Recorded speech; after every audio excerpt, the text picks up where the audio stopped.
குட்டீஸ், praise the Lord. எப்படி இருக்கீங்க? எல்லாரும் நல்லா இருக்கீங்களா? நீங்கள் எல்லாரும் நல்லா இருப்பீங்கன்னு கர்த்தருக்குள்ளே விசுவாசிக்கிறேன். உங்களை இந்த வீடியோவில் பார்க்கறதுல சரிதா ஆண்டிக்கு ரொம்ப சந்தோஷம். இப்போ கூட நம்ம கதை கேட்கறதுக்கு நீங்கள் எல்லாம் ஆவலாக இருக்கீங்கன்னு எனக்கு தெரியும். இப்போ ஸ்டோரிக்குள்ளே போகலாமா? ஹாய் குட்டீஸ். இப்போ இந்த ஸ்டோரியோட தலைப்பு என்னென்னா 4 மாம்பழங்களும் அதன் ஆசைகளும். இப்போ பார்க்கலாம் ஸ்டோரி. இந்த 4 மாம்பழமும் குட் ஃப்ரெண்ட்ஸ். எங்கேயும் ஒன்றா தான் இருப்பாங்க, எல்லா இடத்துலையும் ஒன்றா தான் போவாங்க வருவாங்க. அப்படி இந்த மாம்பழம் 4 மாம்பழமும் ரொம்ப லவ் அண்ட் அஃபெக்ஷனாக இருந்துச்சு. இவங்க ஒரு நாள் இவங்க சண்டே கிளாஸ்க்கு போயிருக்காங்க.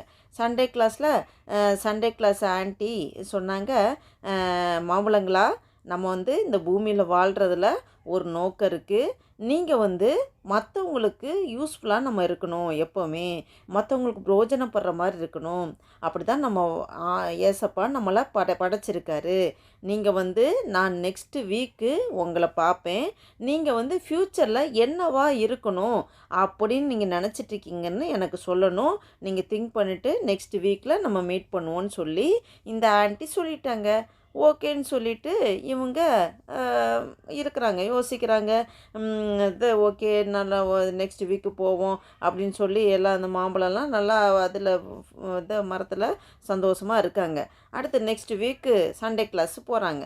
சண்டே கிளாஸில் அந்த சண்டே கிளாஸ் ஆன்ட்டி கேட்குறாங்க, ஓகே இப்போ சொல்லுங்கள், ஒவ்வொருத்தராக சொல்லுங்கள், உங்களோட விருப்பம் என்ன அப்படின்னு சொல்லி கேட்கும்போது ஒரு மாம்பழம் சொன்னிச்சு, நான் நல்லா செழிப்பாக நல்லா பழுத்து நல்லா இருக்கும்போது என்னோடதை ஒரு குட்டி பையன், ஸ்கூல் படிக்கிற பையன் என்னை வாங்கி சாப்பிட்டா எனக்கு ரொம்ப சந்தோஷமாக இருக்கும் அப்படின்னு ஒரு மாம்பழம் சொன்னிச்சு.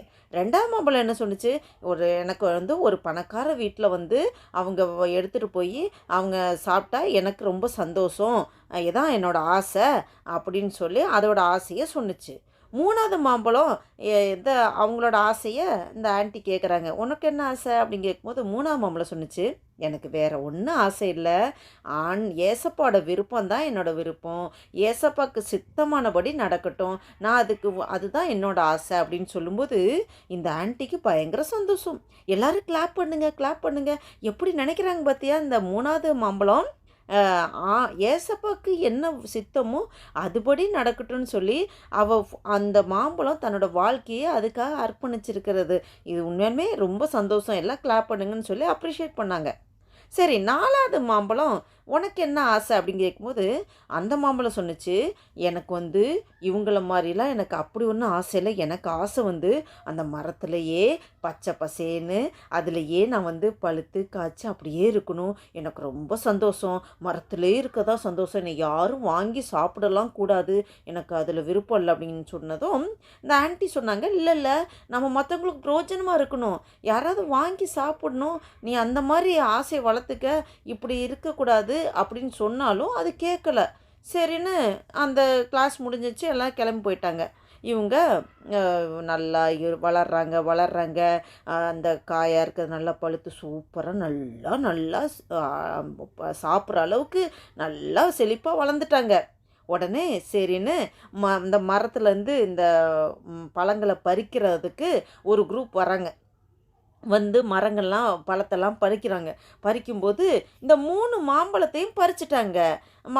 இந்த எல்லாம் பறித்து எடுத்துகிட்டு போனாங்க. ஆனால் அந்த ஒரு மாம்பழம் என்ன தெரியுமா, அவங்களுக்கு தெரியாமல் அந்த மரத்துலேயே இருந்துச்சு.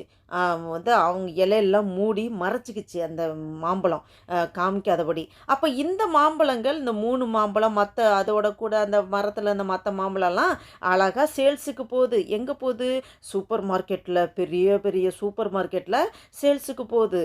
அந்த மாதிரி போகும்போது ஃபஸ்ட்டு மாம்பழத்தோட ஆசை என்ன, இது ஒரு குட்டி பையன், ஸ்கூல் படிக்கிற பையன் வாங்கி சாப்பிட்டா நல்லா இருக்குன்னு ஆசைப்பட்டுச்சு. அதே மாதிரியே ஏசப்பா அவங்களோட ஆசையை நிறைவேற்றுறதுக்கு ஒரு ஸ்கூல் பையன் வாங்கி அந்த மாம்பழத்தை சாப்பிட்டு அங்கேயே சாப்பிட்டான், டேஸ்ட்டாக இருக்குன்னு வாங்கி சாப்பிட்டான். அது உடனே ஃபஸ்ட்டு மாம்பழத்தோட ஆசை சந்தோஷமாக நிறைவேறிச்சு, ஏசப்பாவுக்கு நன்றி சொல்லிடுச்சு.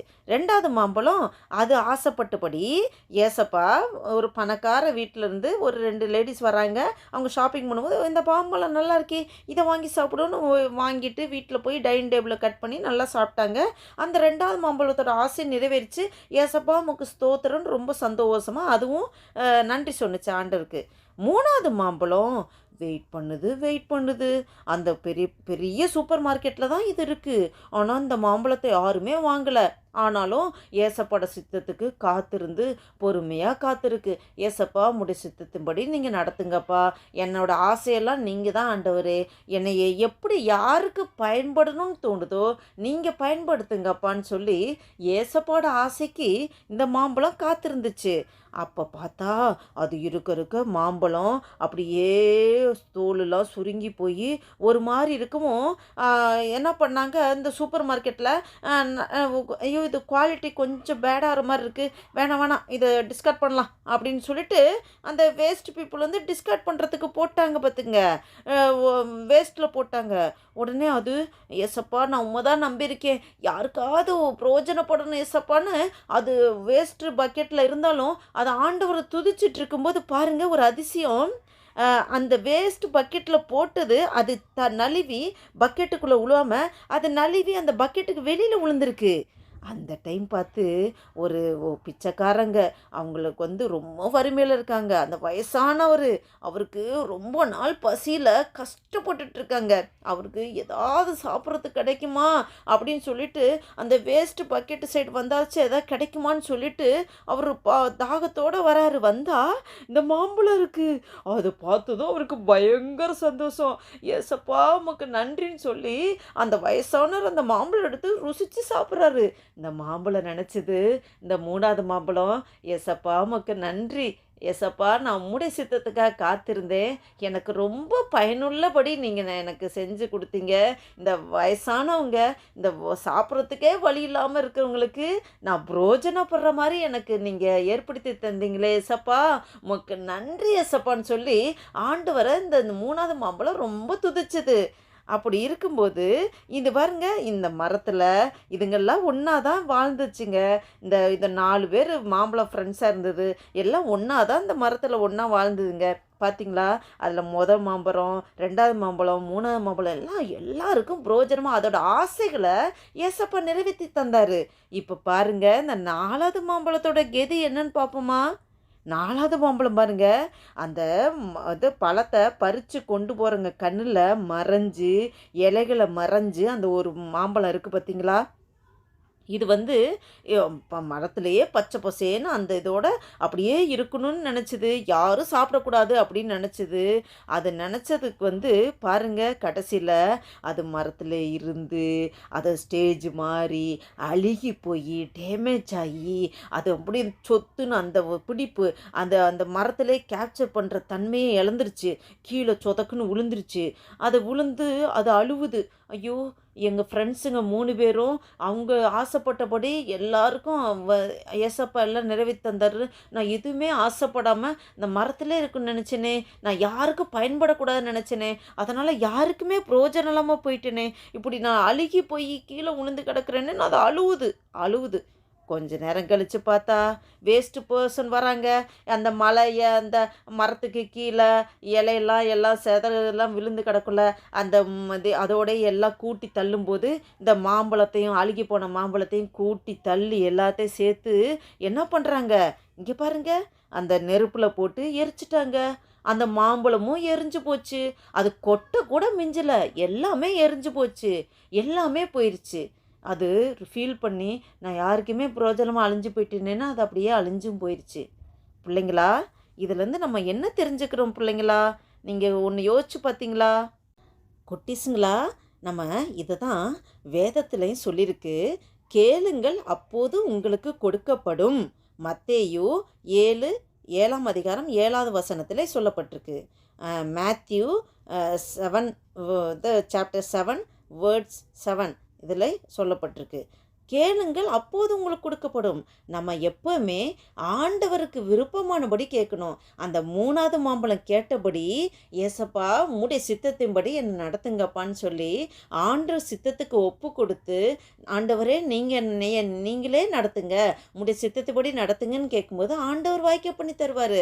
அந்த மாம்பழம் ஆசையை நிறைவேற்றினார், 2வது மாம்பழத்தோட ஆசையை நிறைவேற்றினார், 3வது மாம்பழம் ஆசை ரொம்ப உயர்வானது. அது மாதிரி தான் குட்டீஸுங்களா நீங்கள் ஏசப்பாட்டு கேட்கணும். ஏசப்பா எனக்கு எந்த நேரத்தில் என்ன வேணும்னு உமக்கு தெரியும் ஆண்டவரே, உம்முடைய சித்தத்தின்படி நடத்துங்க. காட்ஸ் வில்லிங் படி நம்ம கேட்கணும். ஆண்டோட்ட உம்முடைய சித்தப்படி நடத்துங்கன்னு நம்ம கேட்கணும். கேட்பீங்களா குட்டீஸுங்களா? இந்த ஸ்டோரி மூலமாக நீங்கள் லேர்ன் பண்ணிக்கிட்டதை நீங்கள் லைஃப்லேயும் மறக்கக்கூடாது. இதே மாதிரி நீங்கள் ஃபாலோ பண்ணுங்கள். கர்த்தர் உங்கள் ஒவ்வொருவரையும் ஆசீர்வதிப்பார். நம்ம நெக்ஸ்ட் வீடியோவில் சரிதா ஆண்டி உங்களை சந்திக்கிறோம். ஓகேவா? பாய் பாய். நீங்கள் இந்த ஸ்டோரி உங்களுக்கு பிடிச்சிருந்தீங்கன்னா லைக் பண்ணுங்கள், உங்கள் ஃப்ரெண்ட்ஸுங்களுக்கு ஷேர் பண்ணுங்கள், சப்ஸ்கிரைப் பண்ணிவிட்டு பெல் பட்டன் ப்ரெஸ் பண்ணிக்கிங்க. உங்களுக்கு நோட்டிஃபிகேஷன் நெக்ஸ்ட் வீடியோ உங்களுக்கு போடும்போது, ஸ்டோரி உங்களுக்கு வீடியோ அனுப்பும்போது உங்களுக்கு நோட்டிஃபிகேஷனில் வரும். ஓகேவா? God bless you children.